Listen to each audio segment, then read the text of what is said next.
He is here today once again to speak a bit deeper about the same subject. Don't make the year-end appraisal like a Christmas gift where you suddenly throw it and say, here now, catch it. If a grass cutter comes to your house to cut grass, you have to tell him exactly what is the scope he has to do. So don't think that employees are heartless. They have a heart, they understand the company. What are the legal requirements that the HR has to maintain towards his employees? And now I think some companies have gone to the extent of paternity leave. Unfortunately, we never had it. I actually see a HR person sitting in the business, understanding the business and giving solutions to the business. So think of the employee safety. And I think if companies do that, you will see the return also coming back from the employee. The secret of good appraisals is train, train, train.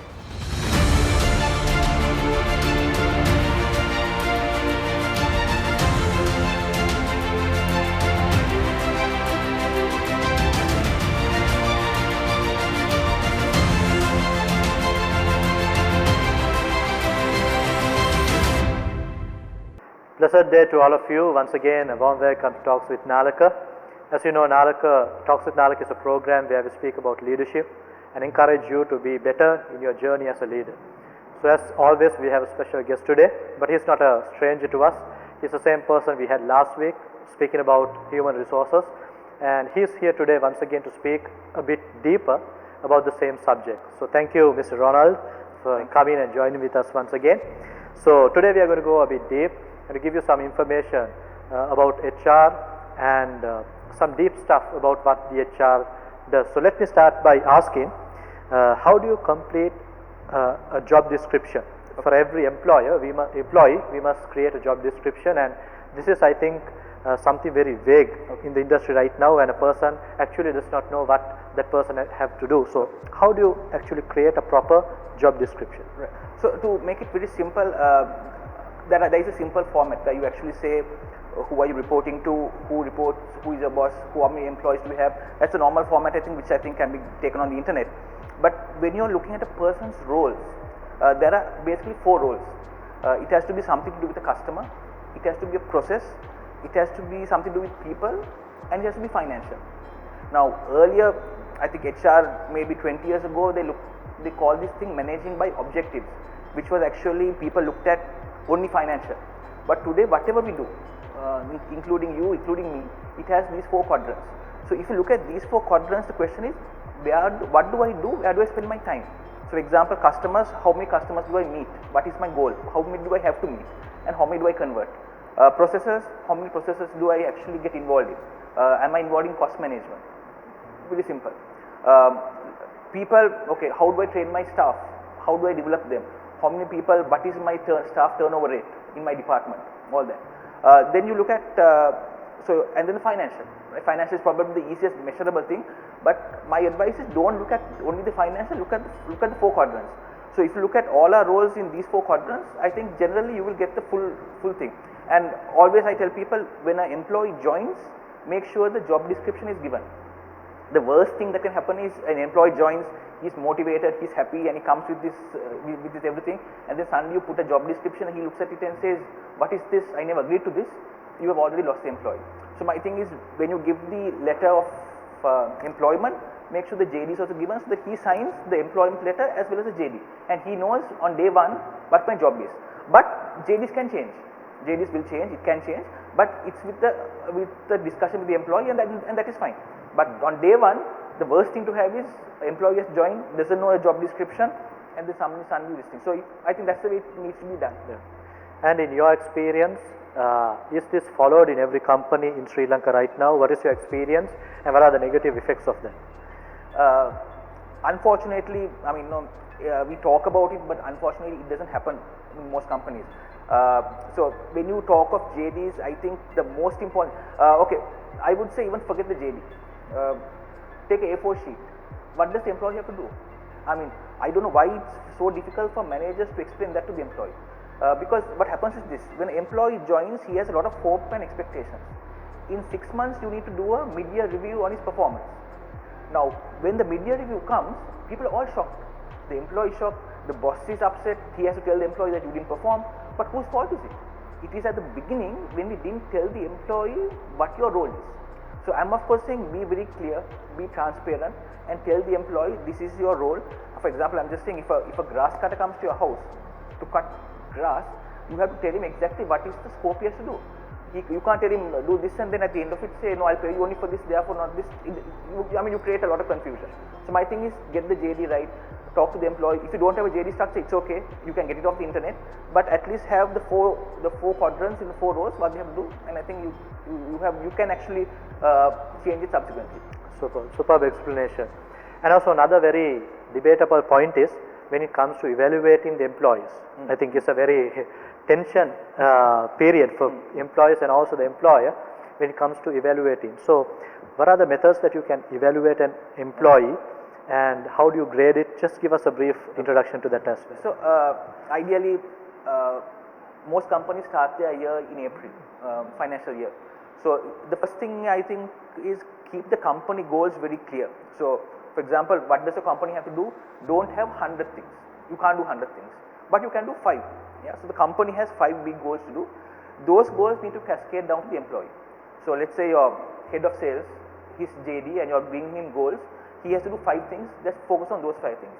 He has to agree on those 5 things. If he doesn't agree, again you have lost the battle, right? So I think the goal setting for me is more important than the evaluation, right? So the goal setting is done. You have sat down, discussed the goals. In 6 months, do a mid-year review. Don't wait for the year end because it's too late. In the mid-year review, talk to the employee and ask him, how have you done, right? Ask the employee what is his feedback. I know discussions are difficult because it is always one-way traffic. The boss is telling the employee, you were good, you were bad, you are ugly. That doesn't work. Yeah. So it's about asking the employee, how have you done, what went right, what went wrong, and then you giving your feedback. We call it the sandwich method. So talk about the positives, talk about the negatives later, right, and then talk about the positives. I mean, I don't think any of us as human beings want to start off with the negative, however mature we are. So I think that's a way of how you give feedback. So I think do the mid-year review properly. If you think the employee needs some more help, in 3 months time again talk to the employee. There is nothing wrong to say that you can't talk to the employee. If you want to do it every month, do it every month. Yeah. But when it comes to year-end appraisal, it becomes easier if these few steps have been followed, right? Because I always tell my friends, don't make the year-end appraisal like a Christmas gift where you suddenly throw it and say, here now, catch it, and it doesn't work. Yeah. So it's always about take it step by step. If your employee is doing well, encourage him, have those meetings. If you think he can do better, talk to him, encourage him, ask him what support you can give as a boss, as a manager. Because I'm sure he wants help from you, which he feels even shy to come and ask you. Yeah, and I think if you can go through this appraisal process, I think feedback is not too bad. It's not a bad thing. It can be done, but I think the Sri Lankan side of it is we shy away from it because we are shy to talk. So you would rather not give this feedback and wait till the year end and then give him a surprise which doesn't work. Exactly.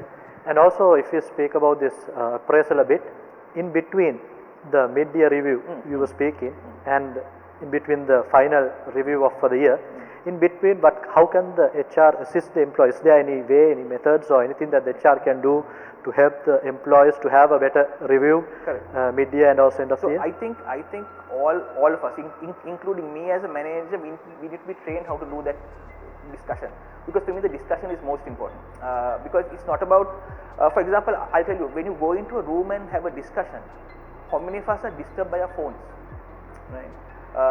I can remember one of my boss told me this story. He said he went for a discussion with his CEO, right? And they were having this discussion, and before the discussion started, the CEO comes out of the room, cubicle, and tells the secretary, don't disturb me unless the bank is on fire, right? So imagine my boss at that time, he felt, I'm so important. This guy is giving me 1 hour of his time, and he's telling the secretary, don't disturb me unless the bank is on fire. They go into the room, have a discussion, they have tea, they have a chat, and for him, he says up to date, that's his best appraisal. Right? So I'm saying we need to create that environment, right? And now, like they say discussions are done like this. You don't have even a table in between, because the table becomes a barrier in communication. So I think we need to evolve. So I think HR has to give that insight to people. So managers don't know that. I mean, you can't go to a factory manager and expect him to know all this. So I think HR has to train them. You keep training. The secret of good appraisals is train. Train people how to talk to people, how to do the appraisal. I think then you have got your science right. I think HR managers and also company leaders, you are benefiting out of this discussion. Let me also speak about the hard questions. as HR department, even these days, what is more familiar is laying off people. Okay. So, as HR, according to the policies, can you lay off a person? And if you can do that, what are the criteria and how do you do it in the proper way? I think that is more important to all the company leaders who are listening to us right now. Okay. So once again, layoff is possible.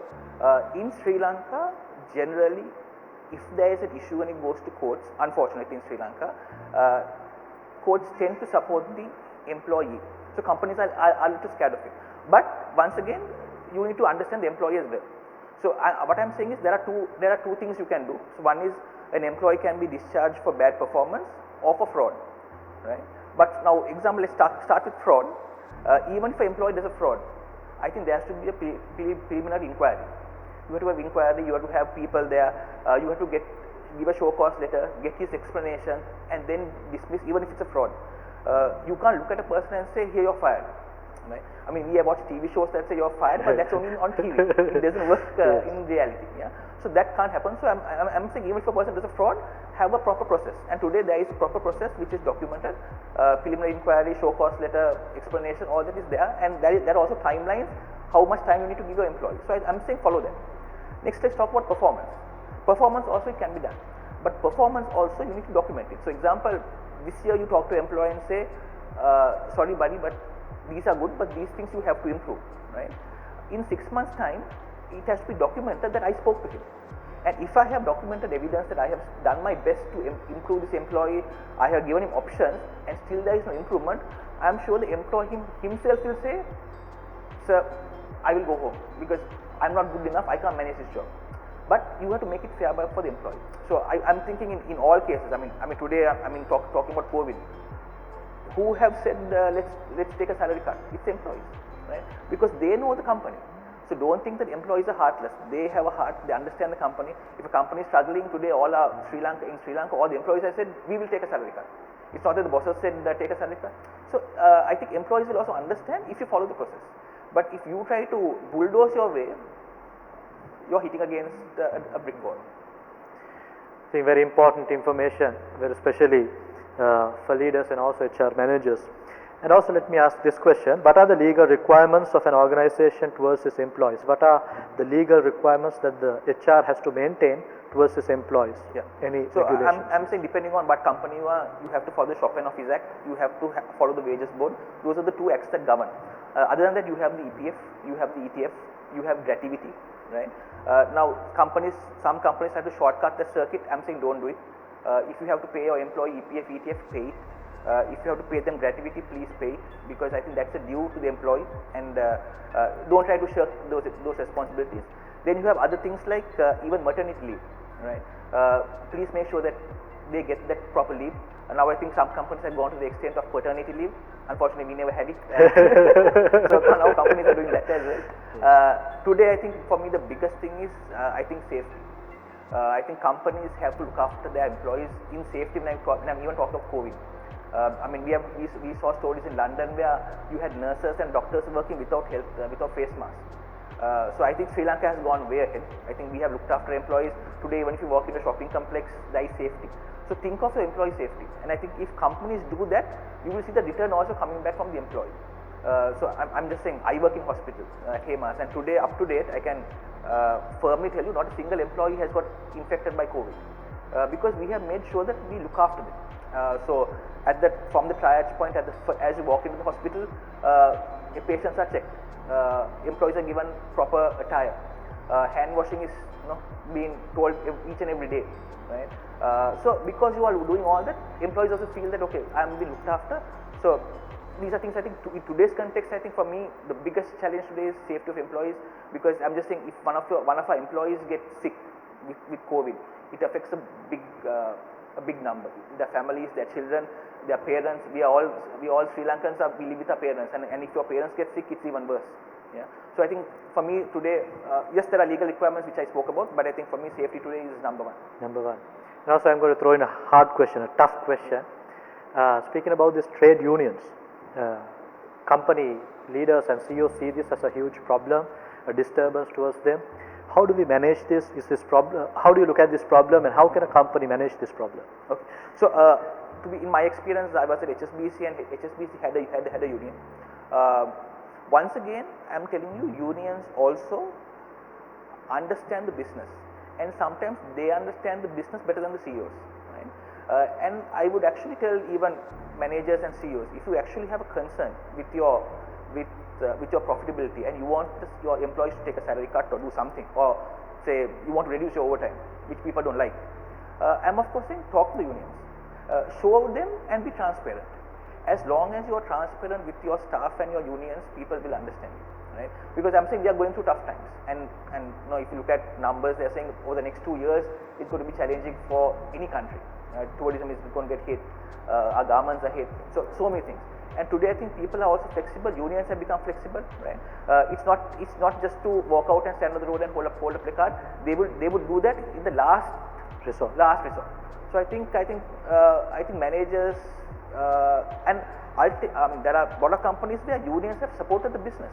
So they are coming up with ideas and saying, "Hey, අපිට මේම කරන්න බැරි." So if you have companies, if your unions are supporting it, what more do you want? So I'm of course once again I'm saying it's about communication, it's about dialogue. If you can actually be transparent and talk to unions and tell them this is what it is, these are the steps we need to follow, or this is what we need to do for the company, and if the company survives, all of you survive, which is good for all of us, I'm sure they will also agree, and you can actually come to a much better agreement than ever before. Yes. The final question, and I'm going to ask you about how do you see the future for the HR department, human resources? What is the future? How do you see this evolving, and what sort of a future will be created for this particular department? So I see future of HR. I see payroll just being taken out. You won't have guys doing payroll. You won't have guys doing small things in HR. Those things are all going to be outsourced. I see HR as a business partner. So if you take a big company, I actually see a HR person sitting in the business, understanding the business and giving solutions to the business. Because I always think, and I don't know, maybe I was blessed where I was a banker and then I became a HR person, and now again I'm sort of into business again. So because of that, I think I'm blessed that I actually understand business.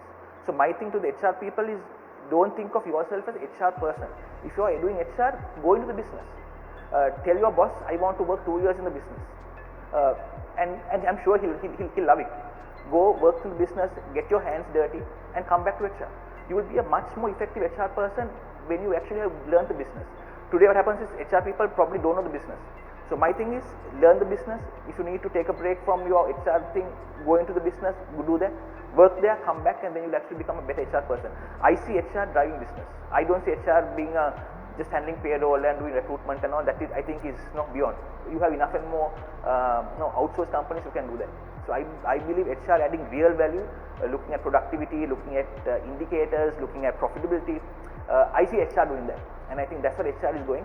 I think we are on the correct journey. I think Sri Lanka has made that path, and I think let's get there. So I think it's about empowering our HR teams. Very much, Mr. Ronald, for coming today and also enlightening us on these deeper issues about human resources. I think you got many nuggets, many information, also valuable information as to how you can navigate through this 21st century with human resources. So once again, we will meet you next week with another episode on another aspect of leadership, and until then, goodbye, have a blessed day.